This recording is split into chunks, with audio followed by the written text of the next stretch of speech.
Tulip, we're at the relief centre. How's it going in there? You been in there? Yes, I've been in there. I was there last night and this morning and back again. It's okay. I mean, people are obviously resigned to the fact that they've had to evacuate their homes at very short notice.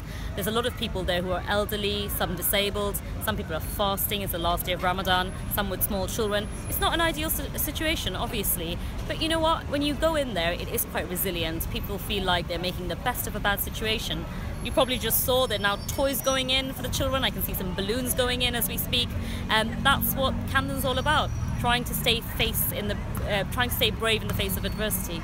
Were the council wrong to kind of have these messages of reassurances on Thursday night? You went to the public meeting, or the meeting with tenants. Everyone was saying the cladding's just coming down as a precaution. Don't worry, it's not too much of a problem. Yeah. Look, 24 hours later, we had people leaving the flats in the middle of the night. Well, first thing to say is that it's an evolving situation, so people were finding out new information at every hour. What I would say is that there are definitely questions to be asked, and I will be asking those questions of the council and about this whole process. But at the moment, my priority is making sure that residents are housed safely and that they have somewhere to stay for the next few weeks. And my second most important priority is to make sure that the works get started immediately so that residents don't have to be out of their house for longer than 2 to 4 weeks, which is what the council has reassured me about.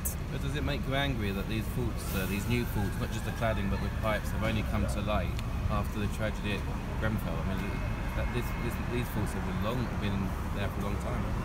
There are questions, as I said, to be asked about why these didn't come to light earlier. I mean, there's meant to be annual checks, there's meant to be frequent checks to make sure that fire can't spread once it starts in one of the flats. And from what I understand, there was a fire a few years ago and it was contained to one flat.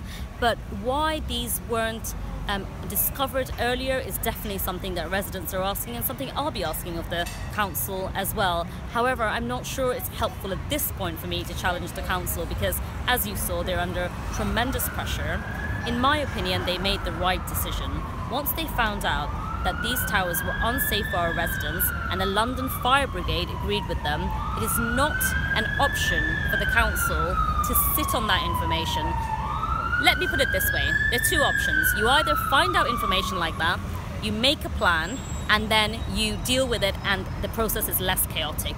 Or you get that information and you act immediately because you have to make sure that residents do not spend 1 extra hour in a building that is unsafe in the case of a fire.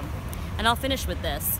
If this information had come to light in Grenfell the night before what happened, what would the council have done? I hope they would have evacuated everyone.